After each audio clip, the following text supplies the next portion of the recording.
thought I'd talk a little football while I'm here. I'm a big LSU fan, and we've only had one loss, and y'all only have one loss. So I think maybe there might be a Sugar Bowl in the future for the two teams.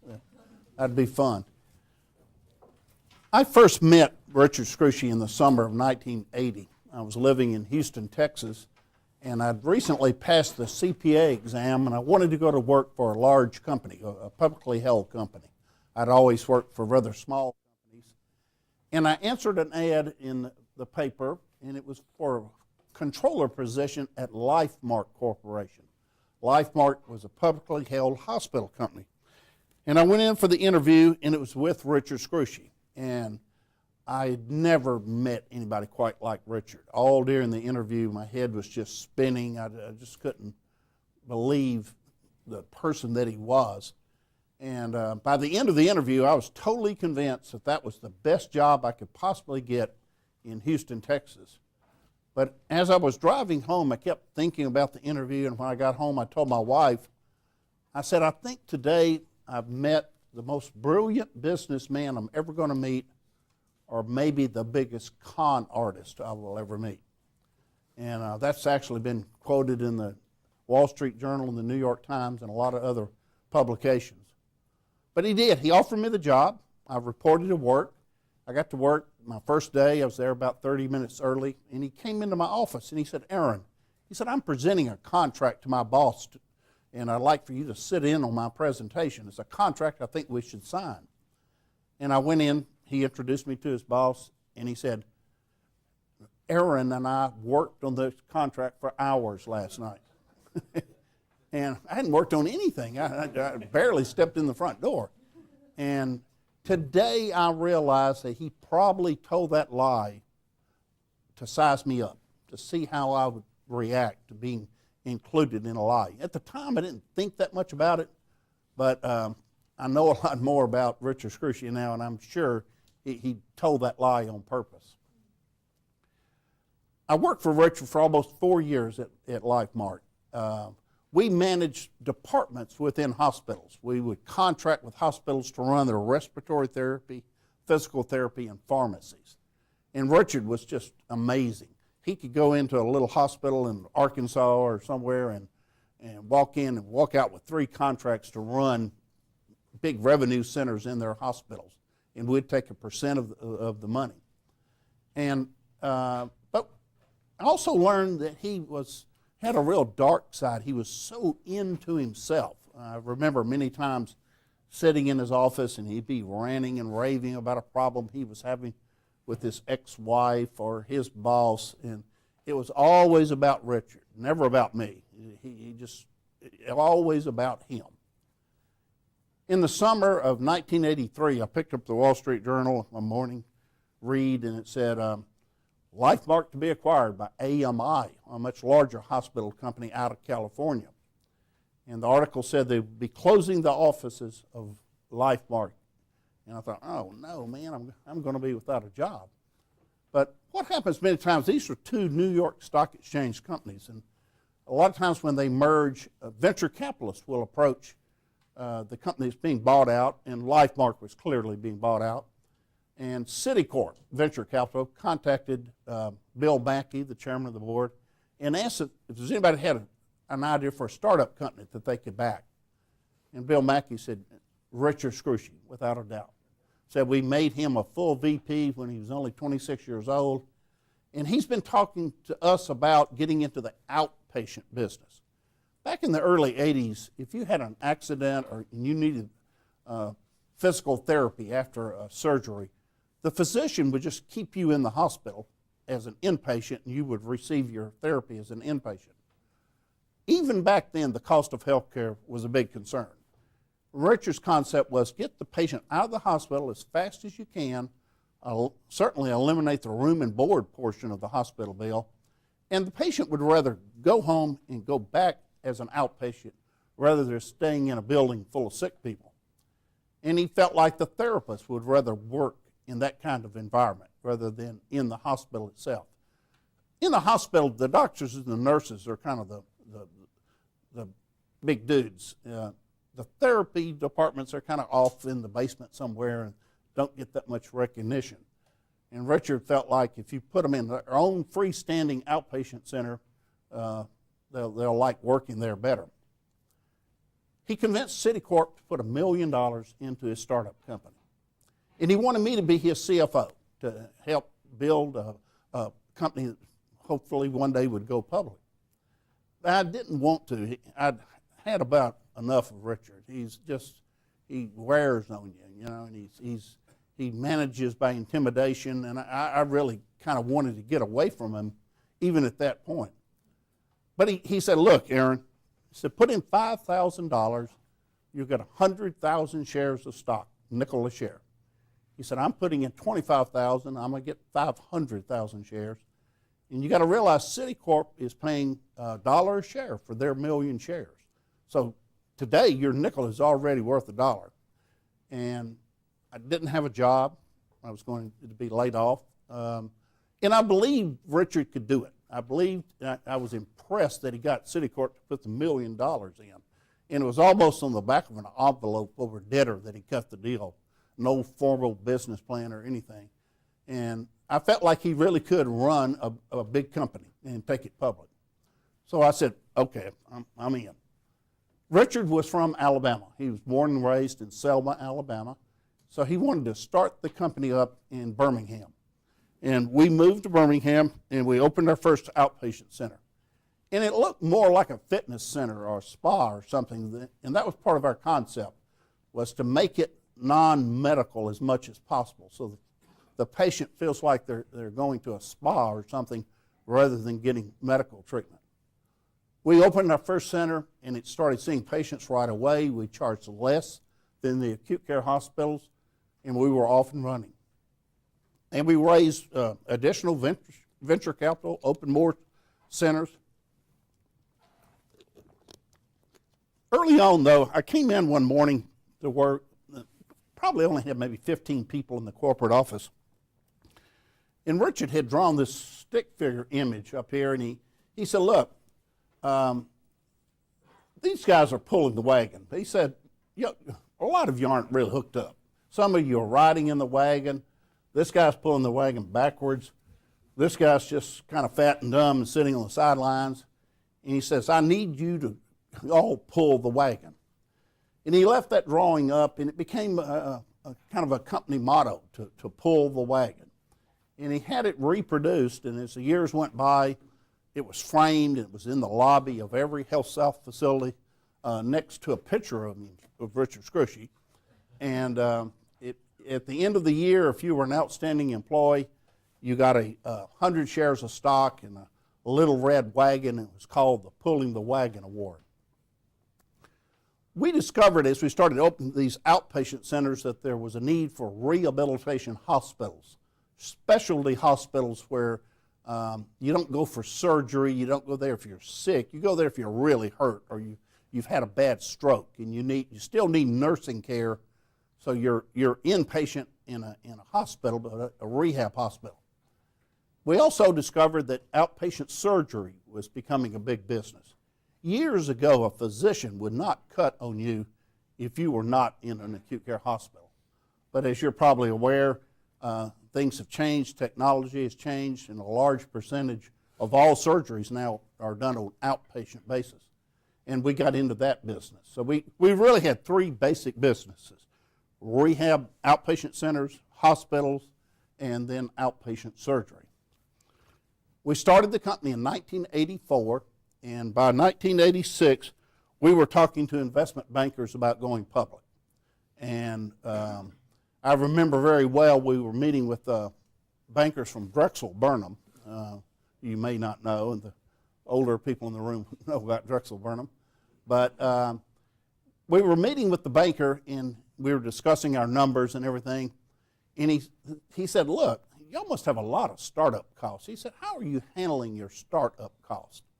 And I said, well, I'm expensing it, Very conservative accounting, just writing it off as we incurred it. And he looked at Richard and I, and he almost had a twinkle in his eye, and he said, oh, no. He said, you should be capitalizing those costs. He said, I think I can get you public just as soon as you show a profit, because you have a great concept, but he said you ought to be capitalizing those expenses and get profitable quickly, and we'll take you public.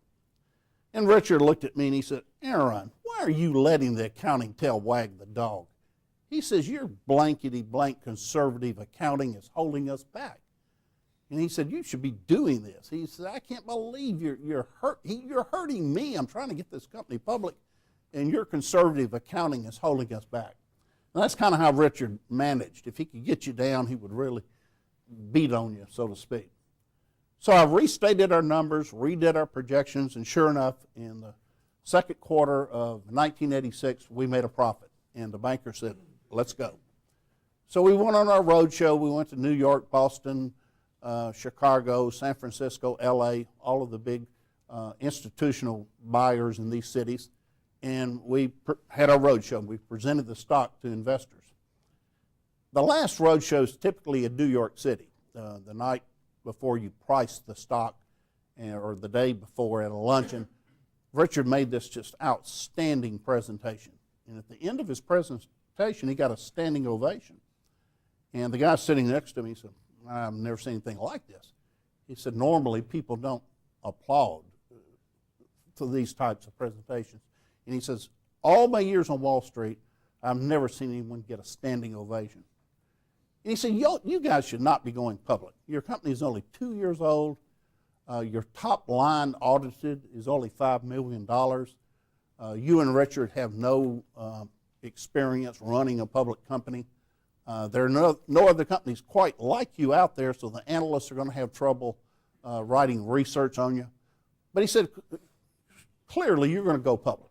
Richard is such a salesman that he'll pull it off. Sure enough, we were priced to go out at $8 to $10 a share, and the deal got done at $6.50. We barely made it. It was almost pulled at the last minute. But we got public, began trading, and it was very exciting. I was calling my broker every 15 minutes to see how the stock was doing. And within a few months, we were a $10 stock. You can do the arithmetic. I had 100,000 shares. I'm now a millionaire. And the money changed me. As the years went by, I bought a condo in the French Quarter. I bought a beach house in Florida. Over the years, I bought $30,000 worth of these Hermes neckties. They're really good-looking neckties, you have to admit. But I went kind of crazy on that. And it certainly changed Richard. Richard's ego now was on steroids. He formed a rock and roll band called Proxy, and he began playing at company functions and even at music festivals and nightclubs, and he wanted to become a rock star. And the band didn't do that well, so he formed a country band. And he went to Nashville and he hired musicians to back him, and he actually wrote a song called Honk, if you like the honky tonk. And he sent memos out to all of our employees asking them to call their radio stations and recommend his song be played. And he was just unbelievable. He also started always carrying a gun in his briefcase. And he hired bodyguards that followed him everywhere. Even if he went to Walmart or whatever, his bodyguards would be behind him, speaking into their sleeves. And he almost became kind of a Hannibal Lecter type kind of person. He even looks a little bit like Hannibal Lecter, but it was just amazing what the money did to him. In spite of all this, though, he was the darling of Wall Street. He had started a company that started an entire niche in healthcare, and everybody wanted him on their board of directors. Venture capitalists brought him other deals to invest in. He just absolutely was a darling of Wall Street. And he became very wealthy. He controlled the board of directors, so when I got 10,000 options, he got 1 million, that kind of thing. In 1995, less than 10 years after starting the company, I estimated from his publicly owned stock in HealthSouth and other companies, he was worth $600 million. And he told the Birmingham newspaper that he wanted to be a billionaire. And he was well on his way. And he was really, that was his goal, to be as rich as he could be, to be a billionaire. HealthSouth did very well. We did lots of public offerings. About 6 companies went public in the same business we were in, and we began buying up our competitors. We did pooling of interest. We would buy their stock with our stock. And by 1995, we were the largest company in Alabama, the state of Alabama. We were operating in all 50 states. We had 50,000 employees. We were a Fortune 500 company, and I was a rock star in Birmingham. I could go into any restaurant, and people would point at me, want to talk to me. It was just amazing. And it was quite the lifestyle. We started buying jet airplanes. We had 2 Gulfstream airplanes, which are about $30 million airplanes.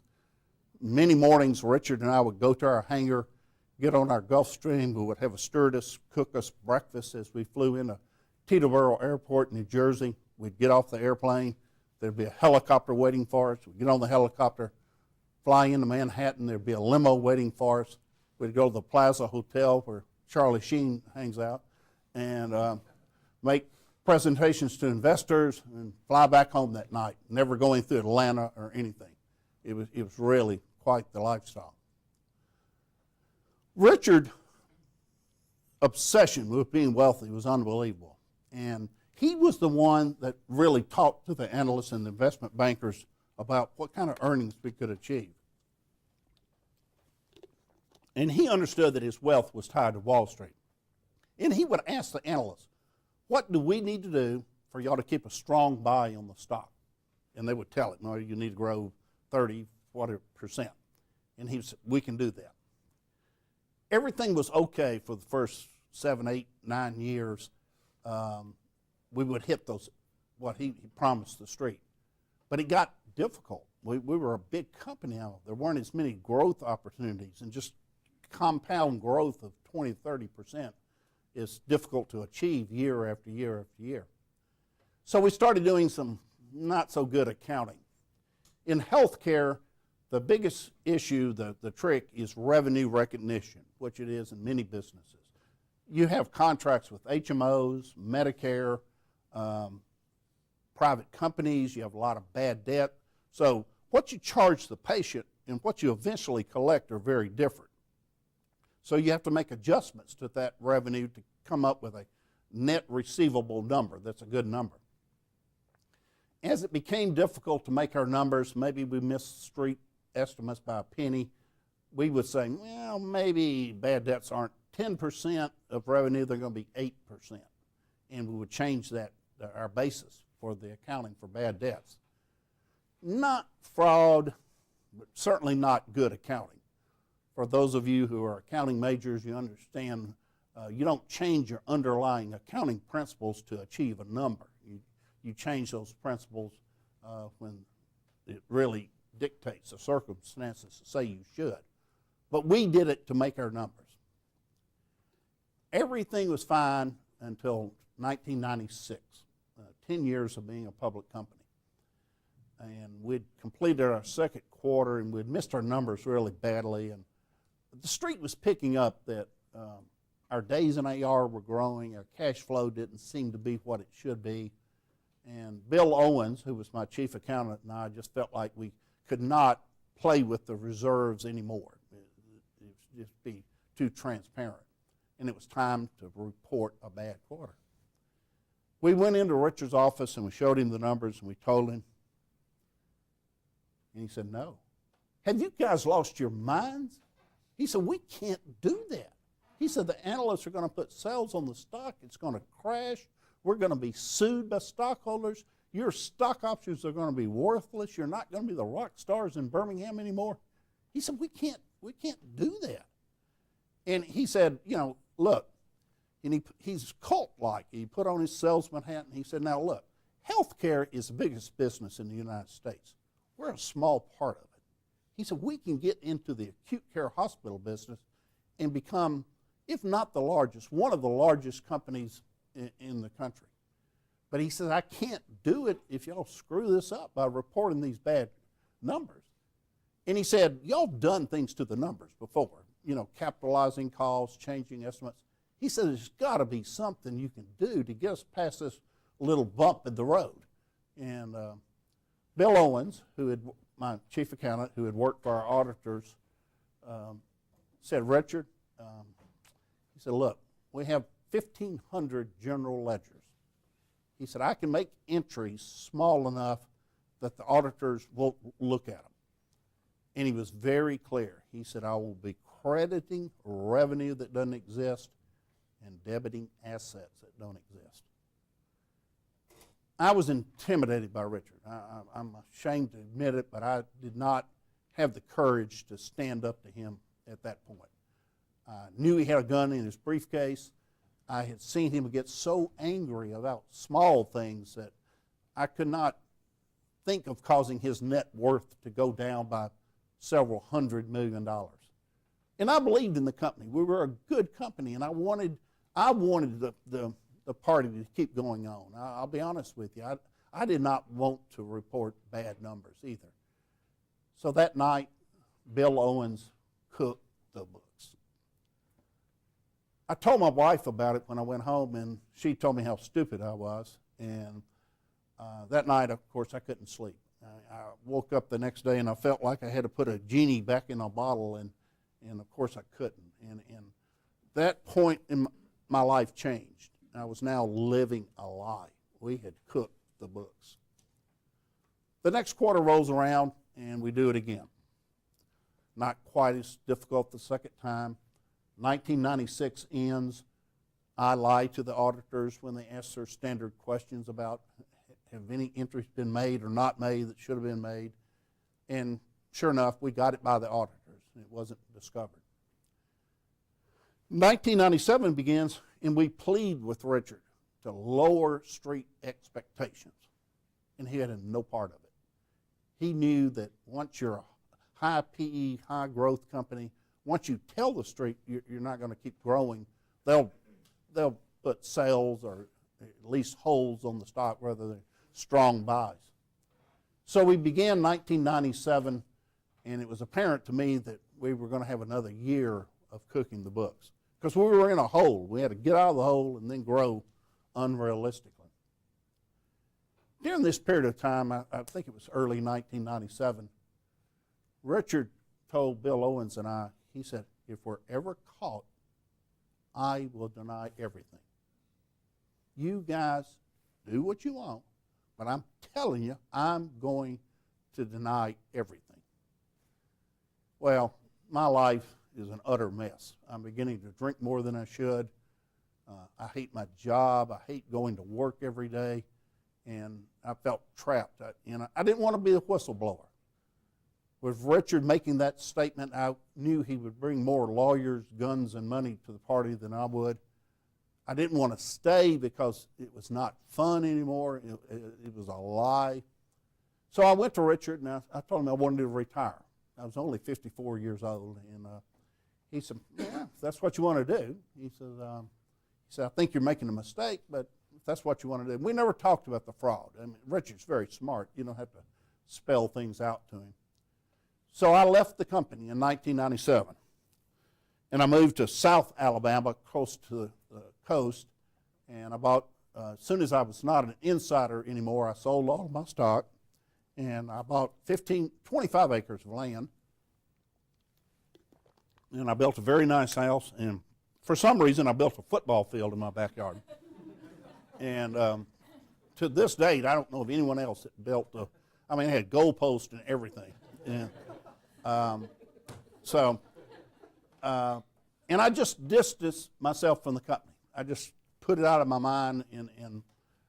But one day, about a year after I retired, Richard called me. He said, come to Birmingham, have lunch with me. So I went to Birmingham and went into the dining room and the corporate offices, and he said, look, Aaron, I need you to come back to work. He said, we're making our numbers fine now. He said, everything's okay. You need to come back and help me grow the company. And I told him no. I really did not want to get back into the frying pan, and I was having a lot of fun with my dogs on my football field, so I went back, and 1998 passes, 1999, 2000, 2001, 2002. But in the spring of 2003, I'm watching the evening news, and they open up with, we have a breaking story out of Birmingham, Alabama. Massive accounting fraud uncovered at HealthSouth. Billions of bogus entries have been made to the books. And I was like, God. When I first retired, every time my doorbell rang or my phone rang, I thought it was the FBI. I thought it was, But it had been 6 years, and I wanted to believe the fraud had stopped. So I'm sure I wasn't as surprised as the average guy on the street, but I was amazed that the fraud had gone on all those years. Alice Martin, who was the attorney with the federal government out of the Northern District of Alabama, the newspaper the next day said, several people have come forward, admitted their involvement in the fraud, but there are others that are involved. And if you're one of those people, you need to come forward. And I almost thought she was going to name me by name in the paper.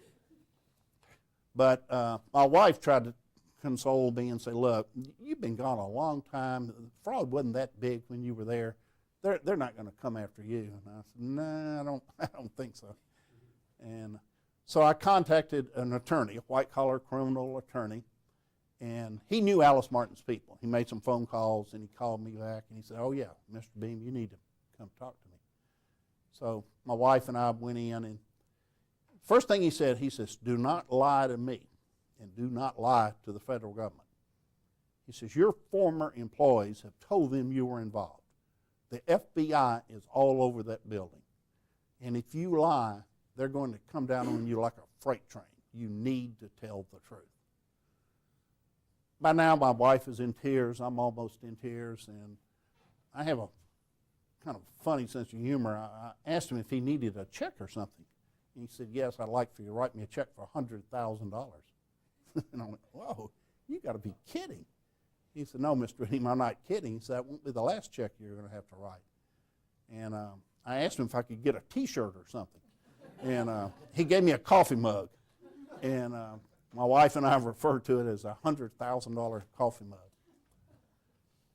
3 days later, I'm in a federal building in Birmingham, Alabama, and I'm sitting across the table from 2 FBI agents, 2 agents from the SEC, several attorneys from Alice Martin's office, and I am a scared puppy. It is not fun to be interrogated by the FBI and the SEC. And I felt like I didn't do a good job because they wanted to know, well, in 1996, when you first cooked the books, what did you say to Richard? What did he say to you? And they're recording all this. And I couldn't remember. I couldn't remember details. But at the end of the day, it lasted all day. The FBI agent said, Mr. Beam, he said, we know a lot about this case. And from what we know, we believe you were very truthful today. And he says, we appreciate that. Alice Martin's people said 17 people have come forward and admitted their involvement in the fraud. Only one key person denies it, Richard Scrushy. He says he knows nothing about it. And we're going to have to take Mr. Scrushy to trial, and we'll like for you to be a witness. And they explained that they weren't cutting me a deal. It wasn't like rat Richard out and you don't go to prison. All we can tell you that if you cooperate, when we recommend a sentencing to a federal judge, we'll ask him to take that into consideration. This is the spring of '02. The trial didn't begin until '05 in January. So I had a 2-year period where my life was literally very, very miserable. I knew I could possibly go to prison for north of 20 years, basically the rest of my life. And my attorney explained to me that they're going to look at your personal balance sheet, and because of the magnitude of the fraud, they can fine you whatever they want to fine you. And they're not going to put you in a box underneath a freeway, but you're not going to have a football field and $1 million home and a home in Florida and all that. You're going to have to sell that to pay the government. So it like I say, it was a very, very dark period of time. During this period of time, Richard Scrushy went on the offensive. he left the church that he belonged to, and he joined an inner city church. And he gave that church $1 million. He also bought a television station in Birmingham. And he and his wife, every morning, Monday through Friday, preached the gospel on TV. He was a preacher. He spent $20 million on his lawyers. He hired a jury selection firm. He had a publicist. And all during the trial, every day, he was always had a Bible in his hand, he and his wife. And he was surrounded by ministers. And I thought it was laughable. I just didn't think it was so obvious what he was trying to do. I just didn't think it would work. The government wanted me to be the first witness. There were 4 CFOs after I left, all promoted up in the company. And they wanted me to be the first witness because they thought I was very professor-like. I guess it's the beard, I don't know. And that I could explain to the jury what street estimates were, what are earnings per share, what's a balance sheet, what's an income statement. And sure enough, they put me on the stand, and they have charts, and it goes on almost all day, and the jury is falling asleep. I'm trying to make eye contact, and they don't get it. They're bored. They don't understand it. They literally are falling asleep. I could have been teaching rocket science or brain surgery. They would have picked up on it just as well as what I was doing. Now, this is big-time courtroom drama. This was the first Sarbanes-Oxley case tried in the United States, and it was a big deal. And you don't want to be involved in something like this if you don't have to. Very first thing, the lawyer gets in my face and he says, "Mr. Beam, you've had an extramarital affair, haven't you?" And I said, "Yes, because I had." The next day, the Birmingham News, the newspaper said what a clever attorney he was to get me to admit to this. And the next day, my wife wanted to come to the courtroom holding a sign saying she still loved me. And we've been married 40 years now, and I have since discovered that he's on his 4th wife, and the 4th wife is very much a trophy bride. But I digress. He then gets in my face and he says, "Mr. Beam, when you went to New York City and presented to investors, you lied, didn't you? When you presented the numbers to the board of directors, you lied. Mr. Beam, you lie so much you don't know when you're telling the truth. You are a cheat and a liar." The jurors' eyes were this big. They were awake. They were having fun. This was entertainment to have this lawyer scream at me and call me a liar. The trial went on for 6 months. The jury deliberated for about 6 weeks. Not guilty. All charged. The legal community throughout the United States could not believe it. Enron, WorldCom, Tyco, Martha Stewart, they all went to prison, but not Richard Scrushy. Within a couple of weeks, he flew to Houston, Texas to coach Ken Lay on how to conduct his trial at Enron. It was unbelievable. They asked the jury, some of the ones that were willing to talk, they asked them, "How did you find Mr. Scrushy not guilty when 17 people, 5 CFOs, all said he was at the center of the fraud?" And some of them said, "Well, it seemed like those CFOs were liars, and Mr. Scrushy seemed like a nice Christian man." I cried like a baby when the verdict went down. I just could not believe that he had pulled it off. 3 months later, I was sentenced to federal prison. And I got only 3 months. And I don't understand why I got such a light sentence, but I'm human and I did not volunteer to do more time. So I don't know if any of y'all have been to prison, but if you got to go to prison, you want to go to a federal minimum security prison. It's not that bad. My wife drove me there. I've reported. It was on an Air Force base, and you're not locked up per se. And they actually tell you if you want to leave, you can. But they say when the marshals, U.S. Marshals, catch you, you're going to big boy prison. And I didn't want to go to big boy prison. So, interesting place. Prisons like this were initially set up, I think, for white-collar criminals. And there were a lot of lawyers and accountants. There was 2 beds down from me where we slept. There was a thoracic surgeon. They cheated the Medicare program. The most interesting guy I met while I was there was the father of the young man that just married Chelsea Clinton. He was a politician. He was in for 7 years for, I think, embezzling campaign funds or something. Nice guys, very interesting. About half of the prison, though, was drug dealers. If you're a nonviolent drug dealer and you get less than 10 years, you can go to this kind of prison. So it was kind of 50-50 white collar and drug dealer. I was there during football season, and I'm a big LSU fan. And did I tell you I think we're going to play in a bowl game? Okay. One night LSU was playing, and it was on TV, and there's a television set in the lobby where you're housed, and up until 10 o'clock at night you can watch television. So I went in to watch the game, and there were a bunch of drug dealers, and there they were watching the Miami Hurricanes play. And they called me Pops. They said, "No, Pops, you're not watching your Tigers. We're going to watch our Canes play." And I was depressed. I went around to every barracks trying to find a TV, which you're not supposed to do, and to watch the game, and all the drug dealers had them tied up. The season ends. LSU gets an invitation to go to the Peach Bowl in Atlanta, Georgia, to play the Miami Hurricanes. So I thought, oh boy, I'm going to get to see this game. So the night before the game, 3 of these guys came to me, and they're big as football players because they're in and out of prison. They lift weights, and they're huge. And they asked me for my shoelaces. I said, why? They said, so you won't hang yourself when Miami kicks LSU's ass tomorrow. So the game begins. It's me and 30 drug dealers from Miami. And LSU wins 40-3. And it was absolutely the most fun you could possibly have while you're in prison. The worst thing about it, there was nobody there with violence in their background. So the first night I took a shower, I looked over my shoulder, and nothing happened. But the worst part was the food. I happened to read the book Fast Food Nation while I was in there, and they talked about how the very worst grade of all food goes to prisons.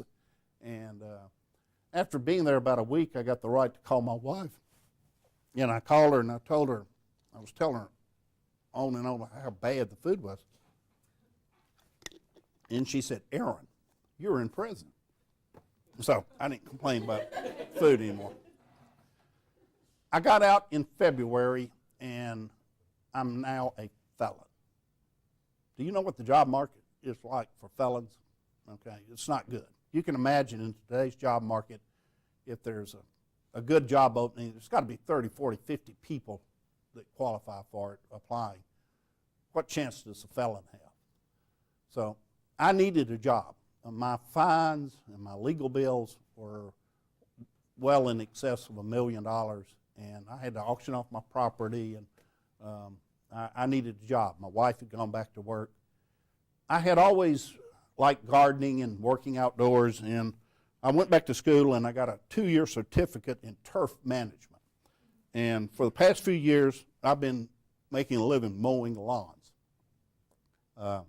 It's not that bad, except the heat in South Alabama during the summer is just terrible. And but when I was at HealthSouth, my salary was $500,000. I really didn't feel like I was earning that money. There were 50,000 employees out there making that money for me. But today, when I mow lawns, cut somebody's grass, and I get maybe $40 or $50 in the South Alabama heat, I feel like I've really earned that money. And it's I do sleep better now than I ever did when I was at HealthSouth. My wife is so smart. She said, Aaron, why don't you call the dean of the business school? Over the years, I'd given them a lot of money, and see if you could talk to the MBA students about what has happened to you. And I do like talking. So I called the dean, and the dean said, yeah, I think that'd be a good idea. So I went, talked to the MBA students. They had a special session for me, and it went very well. I really felt like I'd done something right, but I didn't think about doing speaking as a living, doing it for a living. Enron, WorldCom, Tyco, HealthSouth, it all faded into the woodwork. They weren't front page news anymore. But something happened Y'all may have heard about it, the subprime debacle. We learned that millions of loans were made to people. Mortgage companies coached people how to lie on their loan applications to be able to buy a home they really couldn't afford. Wall Street took those loans, packaged them, got them rated very highly, Standard & Poor's and Moody's, and they told the investing public these were good securities. On the other side of the house, their hedge funds were shorting these securities. The real estate bubble burst. And all of a sudden, just almost overnight, you lived it. The largest insurance companies, the largest banks, the largest investment banking firms are all broke, and they're asking for a bailout. And we're in the Great Recession. Why? At the heart of it is greed and unethical business behavior. HealthSouth was bad, but this was massive. So massive that it put the whole world into a recession, the Great Recession. When Webster's first published his dictionary, he defined success as being generous, prosperous, healthy, and kind. Today, that definition is the attainment of wealth, fame, and rank. Having a bigger house and more cars than your neighbor when you're up to here in debt is not being successful, particularly if you accumulate that wealth by doing unethical business things. So I have begun speaking to colleges and companies and associations, fraud associations and accounting groups about ethics. And you might say, and I'm sure you have said this, you can't teach ethics. You're either ethical or you're not. I don't believe it's that black or white. I believe it's like the pilot that landed that plane on the Hudson River. He studied every crash, every water landing, and he knew in those critical moments exactly what to do and how to bring that plane in and save those people's lives. I think today if we teach ethics at high schools, colleges, on the job, you'll be better prepared to deal with the kind of things I had to deal with. And trust me, you will, when you get out into the business world, you will face things like I faced. Maybe not as big, but you will be asked to keep sales open a little longer after the month end. Maybe cut payables off a little early to help the bottom line. I think the image of the accountant with the green visor in the back room is for a large part true. The hard-charging people are in sales, they're in marketing, they're out front, they like confrontation. Accountants like to kind of be in the background and please people by keeping a nice set of books. And that hurts you. The largest turnover of executives in the United States is CFOs. CFO of public companies only lasts 3.5 years. And part of it is because they're constantly asked to make the numbers what they need to be. And it's really, really a big problem. And you need to be aware of that. When you go to work for a company and you figure out you've got a sociopath at the top like Richard Scrushy, and the tone at the top is all wrong, you need to leave that company and go to another company. I'll come back to that. There's a professor at Arizona State University, Dr. Mary Ann Jennings, and she's probably one of the outstanding ethics professors in the United States. And she has written a book called The 7 Signs of Ethical Collapse. And the book is about Enron, WorldCom, Tyco, and HealthSouth. And she talks about the 7 things to look for in a company before it has a complete ethical meltdown. The first sign is the pressure to maintain the numbers, make the numbers. And at HealthSouth, that was our whole focus. Make the numbers, no matter what, make the numbers. But if the culture is such that it's make the numbers with no regard for doing it ethically, doing it correctly, that's the first sign. The second sign is fear and silence. Richard managed by intimidation. And most people don't want to tell on their boss. They're afraid they'll lose their job. So there's a culture of fear and silence in these companies. You might think my whole speech today is the bashing of Richard Scrushy, but you've got to realize that when you have an Enron or a WorldCom or a HealthSouth, the guy at the top, the CEO, is probably a bigger-than-life personality who hires young people or people that he can control and manage and intimidate and get them to do what he wants. The fourth sign is a weak board of directors, and this is probably the most important, certainly back in the HealthSouth era. Dr. Jennings said that HealthSouth had the weakest board of directors she had ever seen.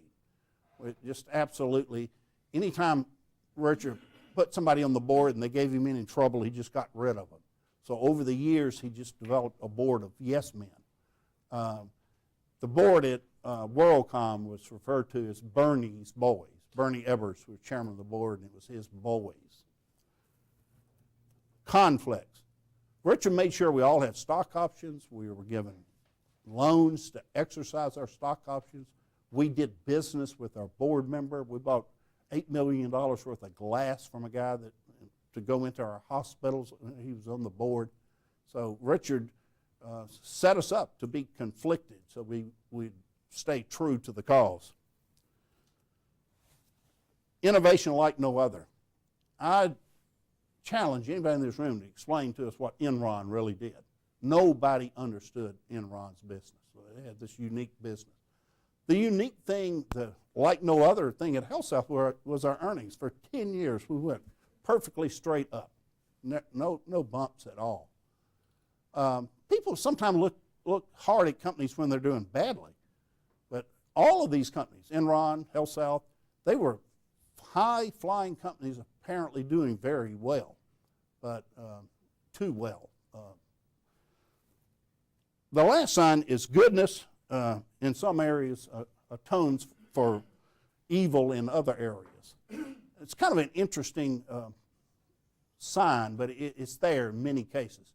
HealthSouth gave lots of money to churches and schools and everything. There were many, many things throughout the state of Alabama with Richard Scrushy's name on it. It was HealthSouth money, but he made sure he gave money to these causes, and he was recognized as this very generous person. One last Richard Scrushy story, because it's the best one.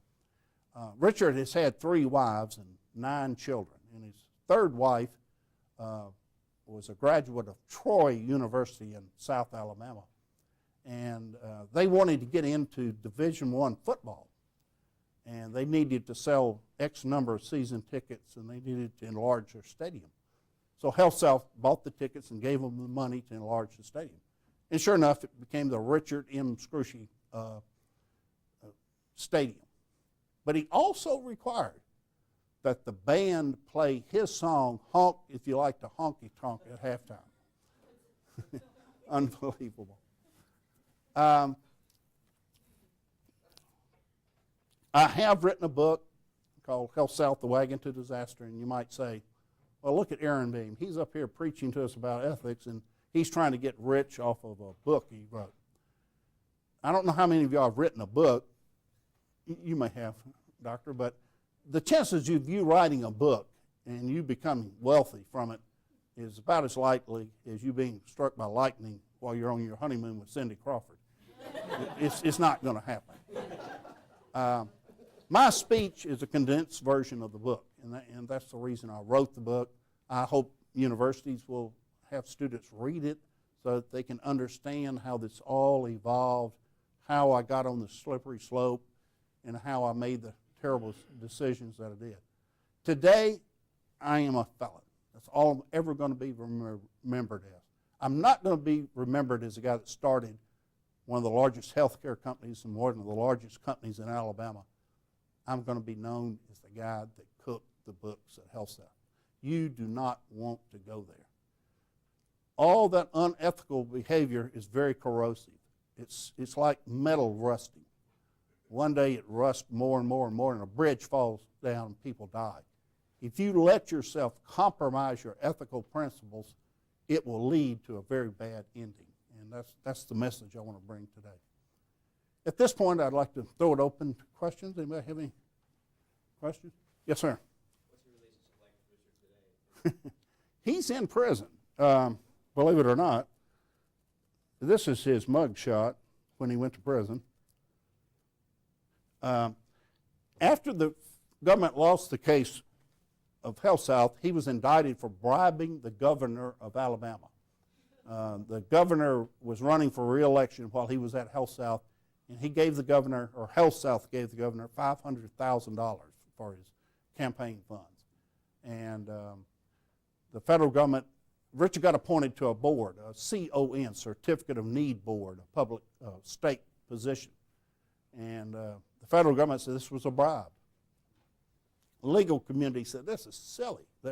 People give politicians money all the time, and it's seldom ever considered a bribe. It's just not. Well, Richard fired up his TV show. He got the Bibles back out, got the ministers in the courtroom, and he was found guilty. And he's in a prison in Beaumont, Texas now, and he's been there for 3 years. And he's doing 7 years. I think you get 1 year knocked off. But they've asked him what is he going to do when he gets out, and he said he's going to continue preaching, and he's going to write and sing Christian music. So y'all get in line for that album when it comes out. I've had no contact with him. Don't want to. I hope he lives by the rule you can't own a gun when you're a felon. So, yeah. I'm just curious. I think you alluded to 27 of those 7. Right. But to what extent did the industry that you were in kind of help you rationalize and justify what you were doing? Well, we were in a bubble, a stock market bubble, in particularly healthcare stocks, and part of it was just like the mortgage thing is you rationalize that it's okay, because. Did you ever feel that you were going to affect patients? No, and it really didn't. Maybe toward the end it got down to patient care level, but it was pretty much in the boardroom. And the day we did it, we cooked the books. You don't think about the consequences. You don't look ahead and think, oh my God, this is going to turn out very terribly. You rationalize it. You believe you're doing the best choice. You're picking the best option by doing what you do. White-collar criminals are like that. I met an FBI agent at a conference the other day, and it's very clear. The typical criminal that holds up a bank with a gun, the money's in the bank and he wants it, okay? The white-collar criminal, though, many times rationalizes and convinces himself that what you're doing is not really bad, And if you can pull it off, what the heck? How do you put books in such a huge company? I mean, there are so many people who have control over the accounts, controllers, and so people could spot it. All of our accounting was centralized, so people sent all their financial information, payrolls, and everything was done centrally. So Bill Owens was a very smart guy, and he was able to do it. How he pulled it off for all those years, I don't know. The forensic accounting bill to clean up the books was $643 million. So there were literally hundreds of thousands of bogus entries made. How the auditors did not catch it, I don't know. I wasn't surprised that they didn't catch it the first year I was there, but how it went on. The last audited balance sheet had $300 million in cash that didn't exist. So they weren't real good auditors. Yes. You mentioned that you suggest that if someone starts at a new position and notices there's unethical behavior, they should leave. What responsibility do you feel someone has to actually report that unethical behavior? You really should. Certainly if you know it's fraudulent, you know it's fraud, you should report it. And you could be rewarded handsomely. The new Dodd bill, I think you get 30% of the fine that ultimately goes down. So there's a lot of controversy around that, whether or not that's a good piece of legislation or not. But you certainly should. You should tell. But it takes a lot of courage. It's the easy thing to do is just walk away. But if you know for sure that there's hotlines and ways you can do it and not be known. If a 2010 Aaron Famous How would you have had a Well, the 2010 Aaron Me was a lot smarter than he was back then. I'm just curious, like, if you're in that situation again, how would you kind of I would have said, no, Richard, we can't do this. This is pushing the envelope too far. This is fraud. This is wrong. And he would have fired me. I would have lost my job, but I should have done that. And I would do it today. You get religion when you go to prison, I guess. Would you have gone into business with him in the first place? I mean, are you smart enough to not deal with it? The trick with a person like Richard is that the personality type of a CEO, a real hard-charging CEO, has a lot of the traits that Richard has. You just need to size them up and make sure they're not a sociopath. Because clearly, if Richard can sue me for anything, it's probably be me calling him sociopath. But he is. He has no conscience, and you have to figure that out. You know. But you look at the people. Look at Donald Trump. I mean, he loves himself. He loves being on reality TV.